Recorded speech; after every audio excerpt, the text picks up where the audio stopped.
My name is Tom. I am a sound designer for video games. I love my work and I have been doing it for quite some time. I used to work for a small indie game developer called Razor Games LLC. My friend Jason, who hired me after I quit my last job for personal reasons, owned Razor Games. The company did very well and we had our share of small game development success, but mostly did outsourced work for larger clients. Jason's brother Max was a producer at one of the largest game developers in the world. He often would outsource smaller projects to our company as a favor to his brother. That is where the bulk of our work came from. We only had a dozen or so staff members at the company. I was close with several people at the company and considered them my second family. Jason was my friend of several years and was a rugged middle-aged man who had been playing games since he was 5. Melissa was this quiet little blonde girl who loved fantasy books, game-level design, and had been my best friend of several years. Tanner was this bearded teddy bear of a guy who worked as a game tester and had won my best friend's heart. Melissa and Tanner had recently gotten engaged and I was elated for the both of them. The last person I was really close to at work was a guy named Nick. He was a character designer and AI programmer. He was a dark-haired young guy and a prankster. The rest of the team was made up of various programmers, designers, and business-oriented people of whom I knew, but didn't have as close of a relationship as I did with these 4. These people made my job the best job anyone could ask for. Things were great until 2 years ago when Max's company laid off a bunch of employees due to a corporate restructure. Almost all of their development was kept internal, meaning we wouldn't get any outsourced projects anymore. I watched Jason stress out about possibly cutting into the company's emergency fund to keep it afloat while he tried to find more work. Razor Games had received so much work from Max's company that we were too busy to pick up but a few other clients. In the end, that hurt the company more than it helped. For almost a year, Razor Games survived on the emergency fund that it had built up. We had work here and there but no big projects. Out of the blue late last spring, Jason landed a massive job for us. I remember being in the conference room when he announced the job. Melissa, Tanner, Nick and I were seated together around the small conference table at our office along with the rest of the employees, eagerly waiting to hear what Jason had to say about this new job. Jason had hooked up his laptop to the projector on the table and was about to take us through a slide presentation. Over this past weekend I accepted a large job from a game developer in Korea. Jason started. His body energy was higher than it had been in months and the excitement in his voice could not be hidden. The developer's name is Violet Edge Digital. The president of development for that company is a woman named Mia Nasta. Jason flipped to a slide that showed a screen capture of their website. It looked very professional and sleek. I had never heard of this developer before, but with so many different companies around the world, I didn't give it a second thought. She emailed me last week with a proposition and the possibility of a massive payout. Jason continued as he paced excitedly back and forth at the front of the conference room. Her company has in the past made VR simulators for military and aviation training purposes and is now developing a VR headset system for commercial use to compete with Oculus, Sony, Samsung, and others. We all know there are rumors of a Star Wars VR game and others floating around the community. A series of several slides showed pictures of what was supposed to be their past work. They included everything from pictures of a flight simulator and a VR set hooked up to a military training simulator. Jason stopped his pacing and put his palms flat on the conference table and leaned in as if he was going to tell us the world's biggest secret. They want us to do something for them before anyone else has the chance to. Jason paused, looking at each of us in the eyes. Which is? Melissa said in a drawn-out tone as she leaned into the table mimicking Jason. Jason slowly stood straight up. I know we haven't worked in a VR platform before, but they want us to create the world's first VR horror game. The developer is swamped with finishing their VR headset, so they have outsourced the creation of this game to us. I wasn't excited. I personally didn't like horror games or movies, but work was work. Others seemed thrilled to take on the genre or be the first to do so in an emerging technology field. The bad news is we only have a few months to make it happen because they want a Halloween release. No way. That's insane, Nick said, cutting Jason off abruptly. I'd have to pull insane hours to get that coding done in time as would everyone else. Jason raised his hand to silence Nick. I understand, he said calmly. The bad news is we are on a tight schedule and we'll all have to pull some stupid crazy hours. The good news is that they have concepts and basic designs for us already drafted and have paid us the first 20% of the contract. Which is? Melissa said, mimicking her tone from earlier. $9 million, Jason said with a smirk. The room started to buzz with chatter, with a few of the classic "holy shit" exclamations floating into the air. We're going to have a good year, Jason stated proudly. But we need to start immediately.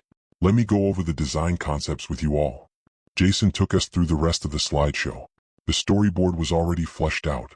The premise was that the main character, or characters since it was to be multiplayer, had woken up in an abandoned building that represented something like a psych ward with no memory of getting there. The characters would have to fight his or her way through monsters and solve basic puzzles, like finding keys to open doors to escape. There were to be 9 levels of increasing difficulty in the game.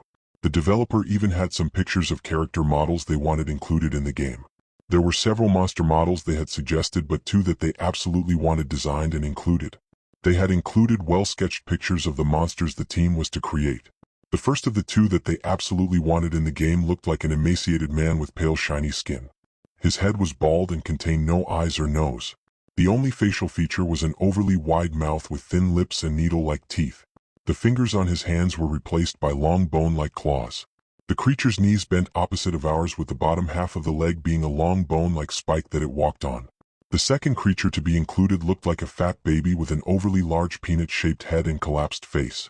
Its eyes sat back in the skull close together. Its mouth was small and puckered with sharp teeth. The hands and feet were replaced by single bone spike-like protrusions. The creatures were very grotesque, but I could already hear the sounds I wanted to create for them in my head. At the end of the meeting, each department received a folder with very specific and detailed instructions on what the client wanted. I even received a flash drive of sample sounds the client wanted me to use that Jason had received in an email. Most of the sounds were labeled as monster movement or monster growl. The sounds themselves were very well done and very complex. Sounds like these would have taken me a long time to get something so crisp and unique sounding. The flash drive had over 100 different sounds, almost all exclusively to be used for the monsters in the game. It seemed strange that they would send already finished sounds to an undeveloped video game to the developer. At that point, I decided to ask Jason what he wanted me to do.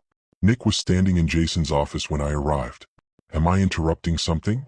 I asked as I squeezed around Nick to the side of Jason's desk. "Nah," Nick said. "Violet Edge Digital is asking me to include some weird script in my AI code that isn't needed regardless of whether they have a different operating system for their headset or not." "Just include it, Nick," Jason said with a sigh.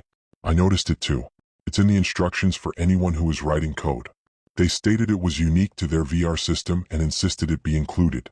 If it doesn't work or screws up, we'll go with what we know, but for now include the script as instructed." "Fine," Nick said, sighing and walking slowly out of Jason's office. "What can I do for you, Tom?" "I just wanted to make sure they want to use all these sounds. It makes my job easier, but I figured they'd want us to design unique sounds from scratch." Jason rubbed his forehead with his thumb and pointer finger. "Yes, I know they've given us very specific instructions, but at the end of the day they are the client, and to make the deadline realistic, they sent us over what they had already started." "All right," I said as I started to leave. "I'll group and organize what they sent me and create the rest of what they need according to their instructions." The next 2 weeks were insanely busy. Ms. Nasta sent Jason an email stating she was going to send 2 prototype VR headsets to us to test the game on. Jason spent some of the initial deposit on a few brand new computers with the fastest processors, largest video cards, and most RAM he could cram into them. Nate, our IT guy, spent the better part of those 2 weeks setting up the new computers in the testing room, or dungeon as we called it since it had no windows. I spent those 2 weeks recording various sounds in my makeshift Foley stage in my office. I followed the list of sounds that the client required of me, creating various initial sounds that I could later mix into something amazingly creepy and new. A few days after Nate had installed all the new computers and the entire team was deep into their own portion of the project, the VR headsets arrived. It would be a month or 2 before we would have anything close to a playable alpha version ready, but Jason wanted the headsets up and running in the testing room ASAP. Jason pulled the packages into the conference room so we could all get a good look at this new VR headset we were designing this game for. Jason opened the first package. "Well, shit. That's not what I had imagined," Jason said sarcastically, spilling foam peanuts everywhere as he lifted this old jet pilot-like helmet from the box. "They want us to fly a plane with that thing or design a game?" Nick said jokingly. "I don't see that as a platform for a multi-million-dollar developed game," Melissa chimed in. Jason sat the helmet down on the table and pulled an installation software DVD from the box.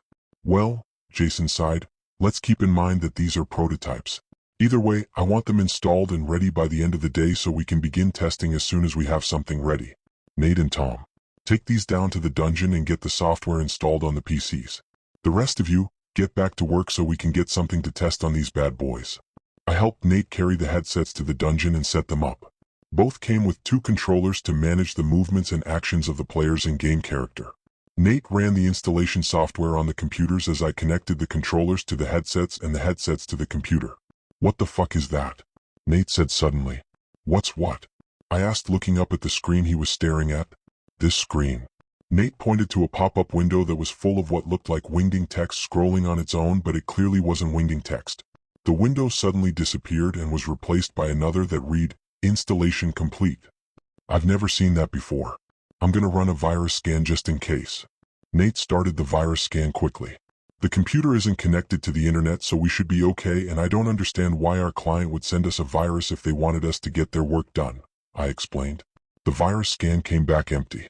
Nate ran the installation software on a second computer, and the same window with the same scrolling text appeared before being replaced with an "Installation complete" window. We didn't think anything of it after that. The rest of the day continued on as normal. For the next month and a half we worked 12 to 16-hour days constantly with only Sunday off. At the end of that stretch, we had a working alpha of the game. Melissa and her team had pulled off some amazing level design and were about 5 levels into the game. I had the majority of the important sounds crafted and mixed by that point. The crew working on character models had the essential monsters done, including the 2 that were specifically requested by the client, and were now working on the extras. Tanner could now test the game for bugs and issues that needed fixing. Tanner wanted me to play the game with him on the first test run. He wasn't fond of anything horror and scared easily. Nick would often play jokes on him at the office and he hated it. "I'm not looking forward to this, so let's get it over with," Tanner said nervously as he slipped the large VR helmet over his head. "Oh, don't cry. I'll be right here if you get scared," I said jokingly with a chuckle as I slipped on my VR headset. We started the game and the first thing I noticed was that the graphics were amazing. The 360-degree view immersed you in a way I had never experienced before. "Damn, the guys killed it on the textures," Tanner said in awe.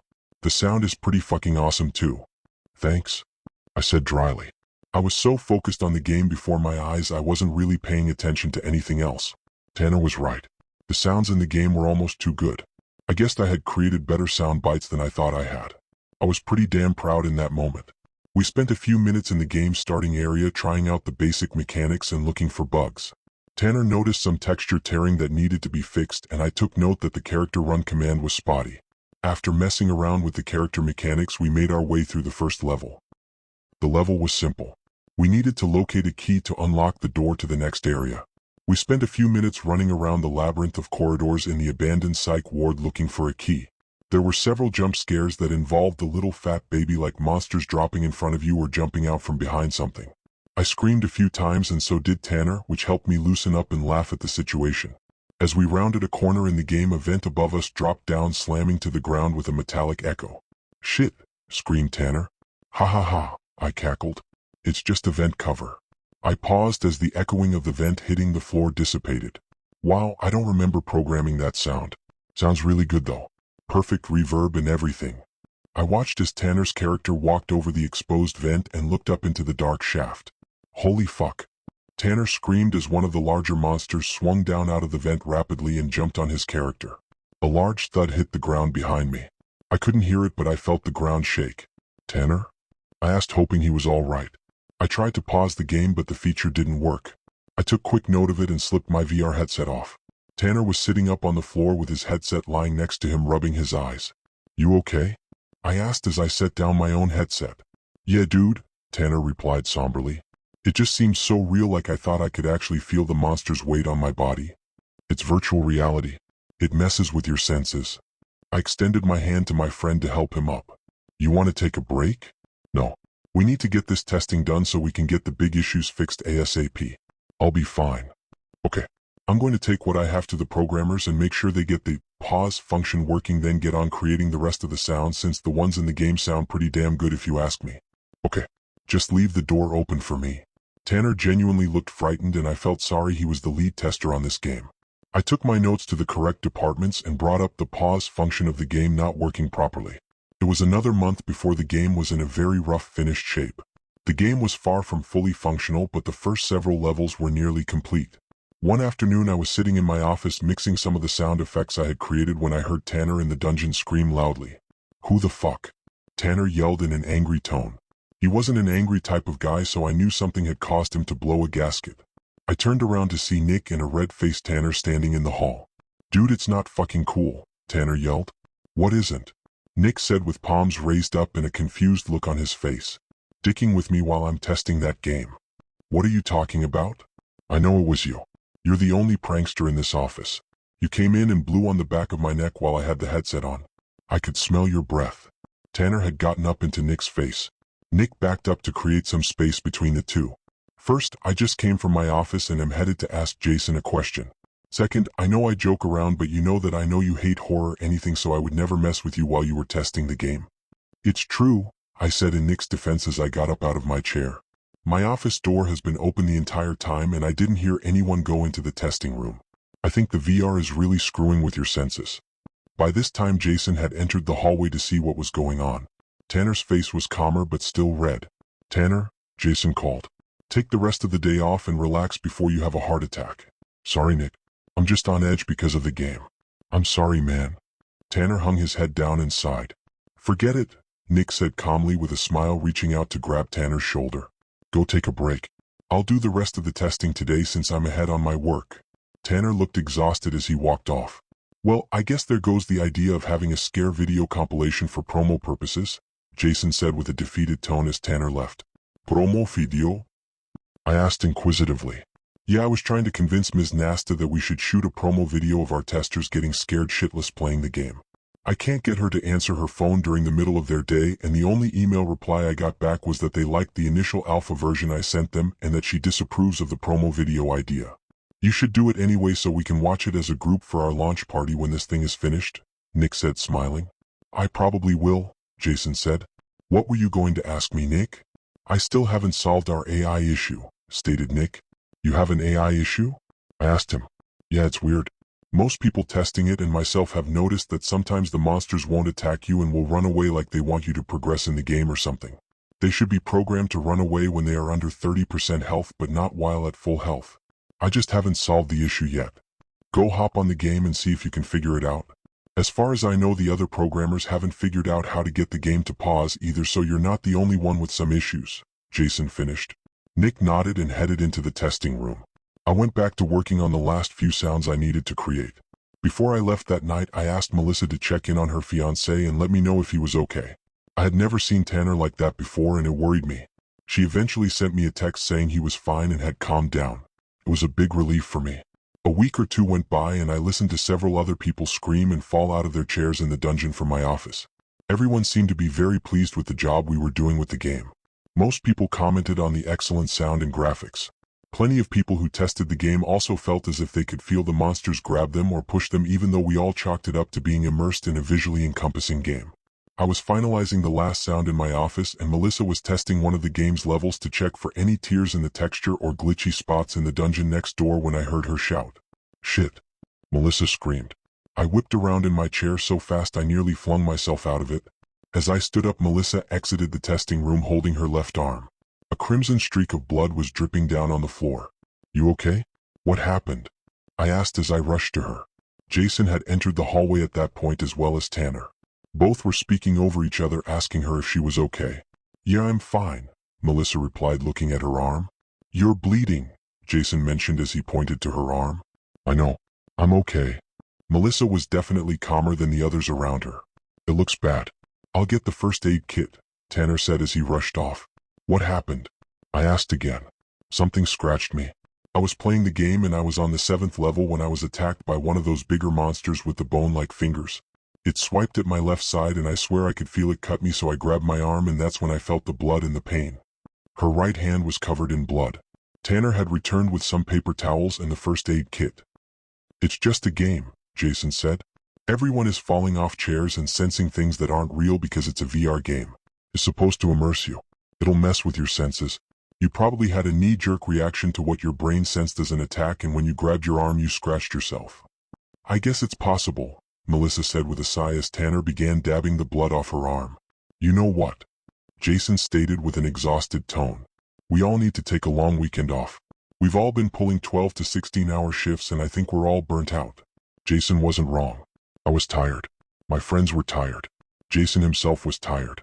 He had been trying to get a hold of Ms. Nasta for several days, voicing concerns over the pause function still not working properly and other business-related issues. The only thing he was able to get back from her were a few short emails that said they approved of what we were doing and we should push forward. We all took a long weekend. When we came back, we pushed right back into the thick of things. Around the end of August, we had a nearly finished beta. All of the sounds required of me were mixed and incorporated into the game. Since I was available, I ended up helping Tanner with a lot of the testing.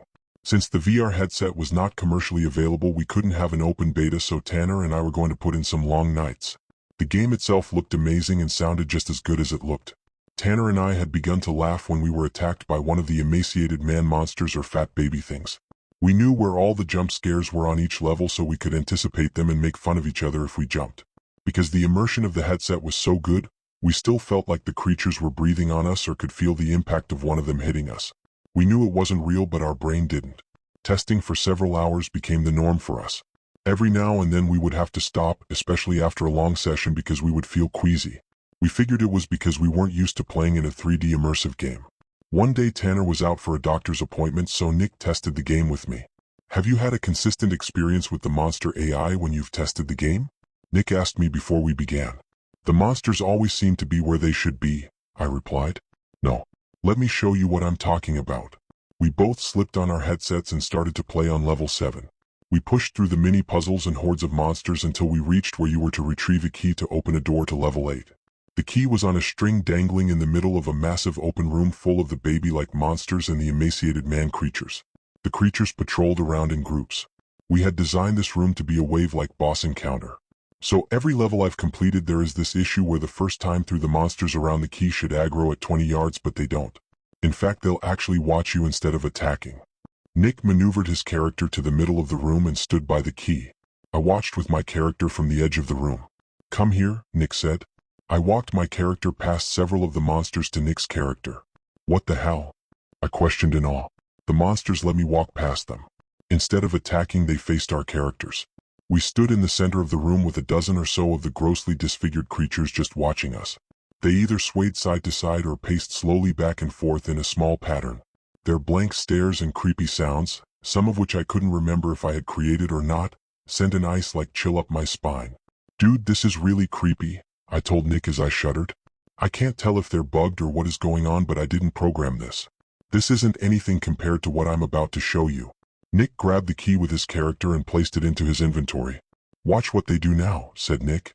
We began to make our way back through the level towards the locked door, which would take us to level 8. As we walked back through, the monsters from the key area followed us through every corridor. They stayed their distance, but they were definitely following us. "They're just following us," I gasped in disbelief. "I know these things are just digital images, but right now they're giving me the creeps. They'll follow us right to the door." Nick unlocked the door and our screens went black to indicate we were loading into the next level. "The issue is that I don't know how to solve this."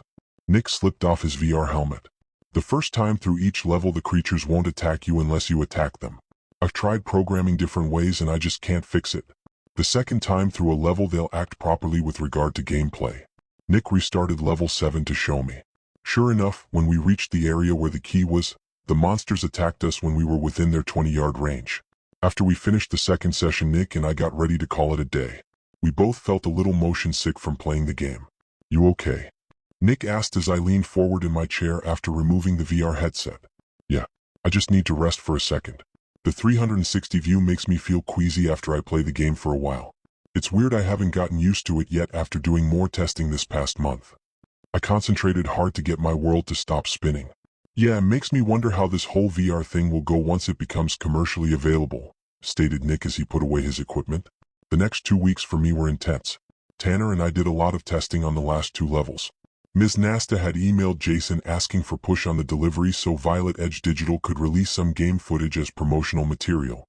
However, they wanted to record the footage and forbid us from doing it.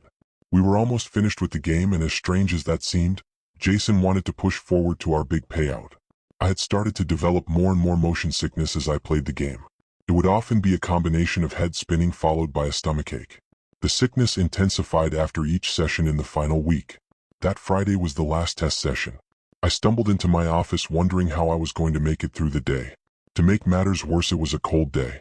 Everyone at the office arrived bundled up in warm jackets and scarves. Jesus, exclaimed Tanner as he stood in my office doorway. You look like shit. Feel like it too, I said with my head lying on my desk. We need to complete the last level so Jason can send a final copy Monday morning.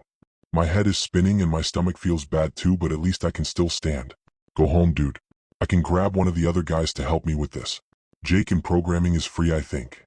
I peeled myself off my desk, dragged my half-limp body down to Jason's office to let him know I was going home, and then slept the next few days away in my own bed. I didn't sleep well Friday or Saturday night. It felt like my eyes and my stomach were going to explode as if something was ripping at me from the inside. I somehow made it to Sunday where the pain subsided and I could finally rest. Monday morning arrived with no pain or dizziness. I arrived at the office early at the same time as Jason and Melissa. Feeling better? Asked Melissa with a smile.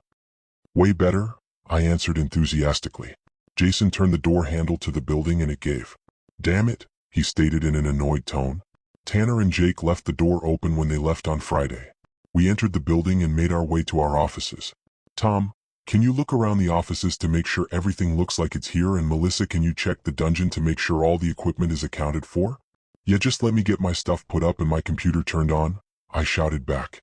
I hit the power button on my PC tower, but no lights or spinning disk confirmation noise happened. I tried again. Still nothing. I stuck my head out of my office as Melissa walked into the dungeon. Jason, my computer isn't turning on, is yours? I called out. Damn it. No. Jason called out in reply. I heard the click of the light switch in the testing room. Melissa's scream was deafening. Her body tumbled backwards out of the testing room as she backpedaled feverishly, nearly crashing into me. She didn't stop scrambling backwards even as she fell to the floor and hit the wall opposite the door with force. I stood there stunned as her screams mixed with cries and the sound of her trying to choke back vomit. It felt like an hour had passed before I ran into the testing room without any thought to confront what had frightened my friend. I covered my mouth as my eyes grew 10 times their normal size. I couldn't comprehend the grotesque bodies before me. 2 piles of muscle attached to bone with their entrails pulled from what would have been their stomachs as if they had been gutted lay on the floor. They lay there motionless in pools of what was probably their own blood surrounded by busted equipment. I couldn't make out if it was Tanner and Jake or these 2 bodies were completely alien. Reality hit me like an angry fist. I stumbled back the same as Melissa. I caught myself on the doorframe as Jason came running down the hall. Melissa was still on the floor sobbing, her hands covered in vomit. What the hell happened? Jason said as he gasped for breath. Tanner, Jake, I think they're dead. I stumbled through my words, fighting back my own gagging at what I just saw. Jason quickly turned from us and looked in the room. Oh my God, Jason said in a sedated voice. Call 911. I need to lock the door and keep the others out before they arrive. I don't want them to see this. Jason moved in a panic. I gathered myself and frantically called 911 before returning to Melissa to get her calmed down and cleaned up. Jason kept the other employees out of the office until emergency services arrived. Within minutes, our office front had become crowded with cops and paramedics. Outside was a sea of blue, red, and white lights. The cops immediately sealed off everything and asked us some questions. Jason offered to pull security footage from the weekend to see if it was possible to catch whoever had done this to Tanner and Jake, if that's whose bodies were in the testing room. Our office computers didn't work, but Jason kept the security cameras running on a computer in a supply closet that was hooked up to a separate power supply than the rest of the office. The footage he pulled from the security hard drive was weirdly disturbing. Even the police were perplexed. Jason pulled footage from Friday night first. Everyone except for Tanner and Jake, the guy who took my spot for the evening, was gone by 5:30 p.m. There were only 2 cameras installed in our office.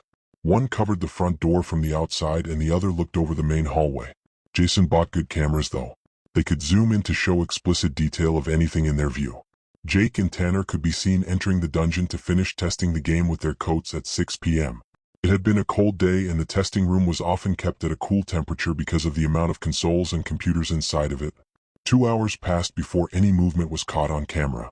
Almost 2 hours after the 2 had entered the testing room, both exited the room. They were both wearing their coats and moving in a strange manner. Tanner was walking as if he couldn't balance on his own feet. His face looked as if it had been squished from the sides and his right foot was being pulled behind him as if it were completely dislocated from his leg. His knees appeared to be bent slightly backwards, but it couldn't clearly be seen at the angles the camera was filming from. Both his hands were tucked away in the sleeves of his coat. Behind him in his right hand he could clearly be seen dragging one of the prototype VR headsets from Violet Edge Digital carelessly along the ground. Jake was following behind Tanner, half hunched over. He too was walking as if he couldn't control his own movements. His hands were folded under his arms as he swerved side to side down the hallway as if two different people were driving his legs. In his arms he cradled the second prototype headset. Jason switched to the outside camera as the two exited the building. As Tanner put his hand up to push the door open, gasps of confusion and shock filled the room. The hand that Tanner used to push the door open didn't have fingers.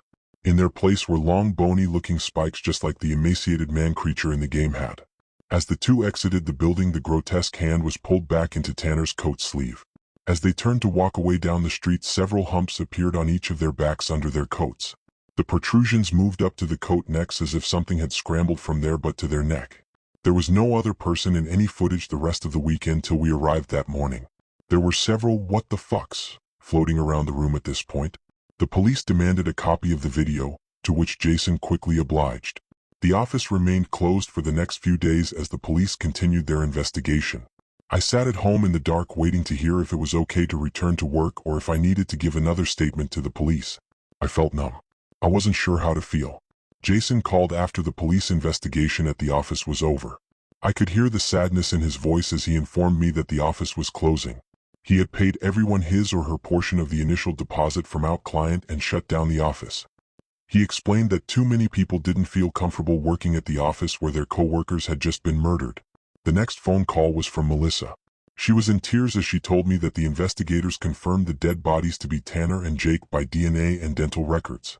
I knew she wasn't taking it well, and I tried to hide the fact that I didn't take that news well either. I was numb for a few weeks. Halloween came and went. That was when we were supposed to be celebrating a big payday and having a release party. I took a job at post-production company creating sound. Melissa and I stayed in touch. I wasn't going to let my best friend go through something horrible alone.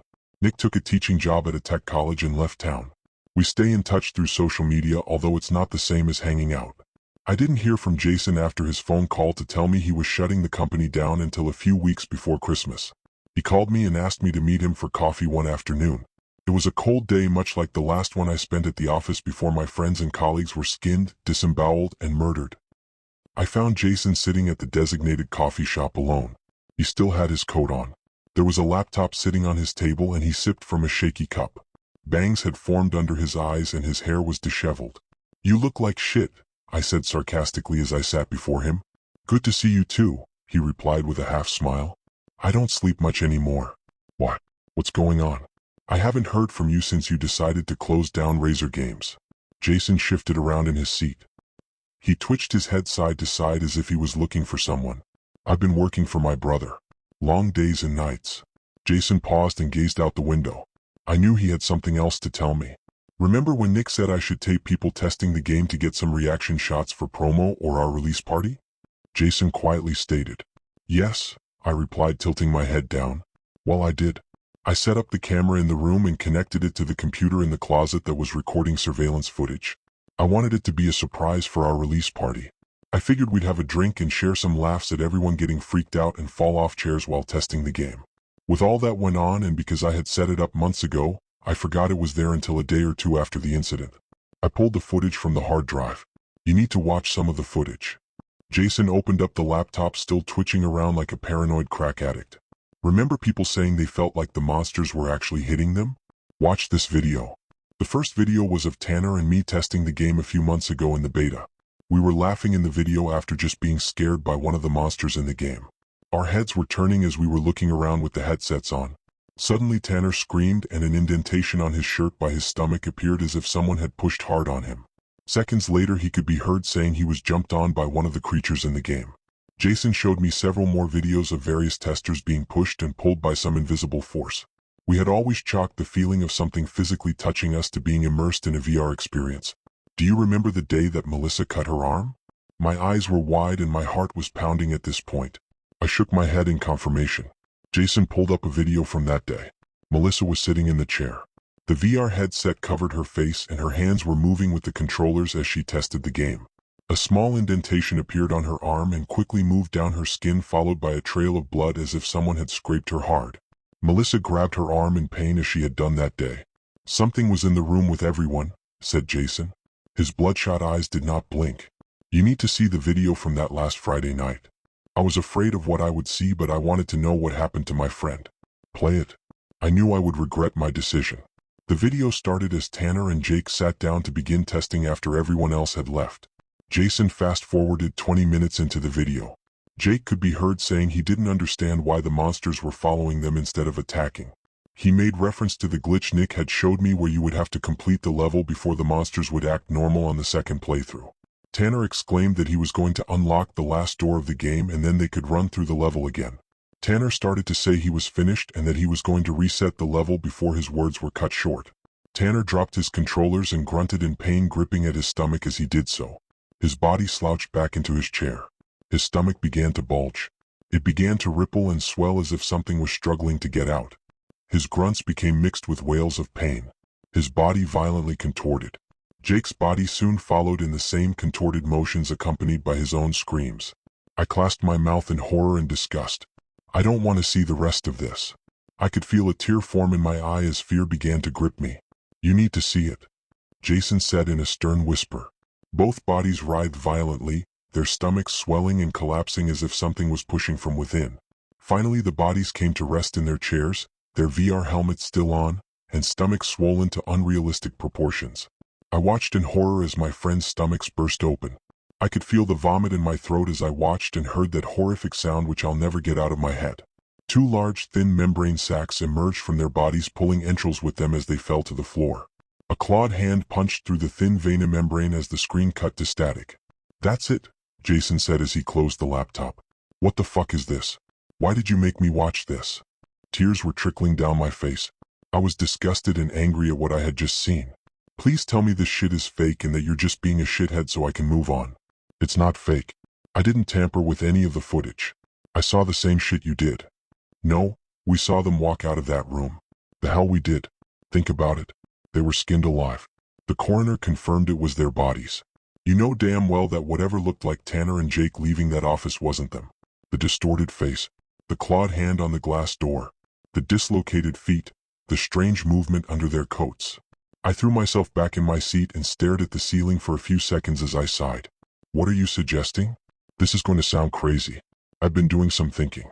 What if we did exactly what the client wanted us to do? What do you mean? I asked in confusion. Violet Edge Digital doesn't exist. Their equipment got stolen, so I tried to do a follow-up with them from my home computer to let them know what happened. All of Mia Nasta's emails to me are gone. If I send an email to what I remember was her email, it gets kicked back as not being able to be delivered. The police were also trying to do a follow-up with them to find out exactly what the VR headsets were labeled or a serial number or something so they could report the equipment as stolen, and they couldn't locate any company anywhere named Violet Edge Digital that was based in Korea. They couldn't find anyone named Mia Nasta either. They checked my emails and my phone calls to her office. There is no record of any of it regardless of how sure I am that I had those conversations with her. Their website is non-existent. There is absolutely no trace of our client except our word. Jason took another nervous sip from his drink. All of our equipment that was in the testing room that was hooked up to the headsets was burnt from the inside out. All the game data and software was lost. All of our computers were wiped clean except for the one in the closet with the surveillance footage. It was the only one not connected to the internet. All of those folders containing instructions are gone, as is the flash drive that had the sounds on it I gave you. So, what does all this mean? We worked for a non-existent company? I was getting impatient at this point. Before I closed the company's bank account, the rest of the money promised to us was deposited. I had someone trace the money to see where it came from. It had passed through so many bank accounts both here in the US and offshore that it was impossible to tell. That money probably passed through thousands of accounts. What did you do with it? I gave it to charity. I want nothing to do with it. I was already freaked out by that point. The morning I called you to meet me, I got this in the mail. It's a letter with no return address. Jason slid an envelope with his home address on the front across the table. Inside was a letter. It was on a plain piece of paper. The letter read, "Thank you. This is everything we needed. See you soon. Mia Nasta." What if, Jason started before pausing, what if we weren't actually programming a VR video game?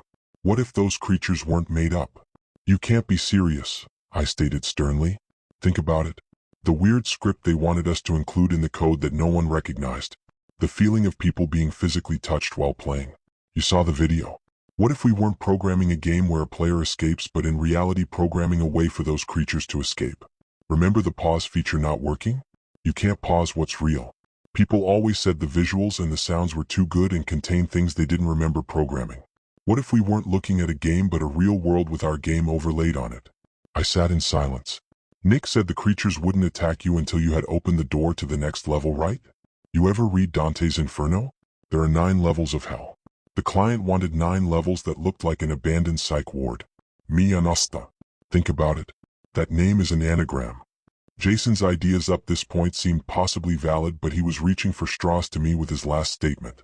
He was mocking our friend's death at this point. Jason, enough. I shouted as I pounded my fist into the table in anger. I stood up quickly. I don't want to hear this mockery of our friend's death. Yes, some strange shit happened. Yeah, maybe you have some good points, but you can't seriously believe that we programmed a way for imaginary monsters to enter our reality. If that is the way you want to cope with their death, fine, but I won't entertain that idea because it's insane. I stormed out of the coffee shop. We made a way for them to come into our world. Jason shouted as I walked away. I walked the whole way home without stopping, furious at the thought of what Jason was suggesting. It was a complete fairy tale and probably his stupid way of coping with things. I wanted none of it. His idea seemed stupid at the time, but the reason I'm writing this now is because I believe him. Everything he said makes sense to me now. I'm writing this and posting it anywhere I can to warn people. That night I was on Facebook looking at old photos of my friends reflecting on good times at Razer Games. Then I noticed it. In the suggested ad column on the right side was an advertisement for Razer Edge Incorporated's new VR headset system. It looked strangely like the prototypes we had from our client. I clicked on the ad. The VR system came complete with the world's first horror VR game, guaranteed to be the most realistic horror simulator ever. The game was titled Ascent from the Abyss. There were screenshots of the game. The monsters, the graphics, and the premise were exactly the same. There was a demo video available. The gameplay was exactly the same, and so was the level that was demonstrated. It was an exact carbon copy of our game. We never titled the game. We never gave our client a final copy either. I don't know what is going on, but if Jason is even close to being right, we need to warn as many people as possible. It's the holiday season, and if this VR set and game catches any traction, God only knows what will happen.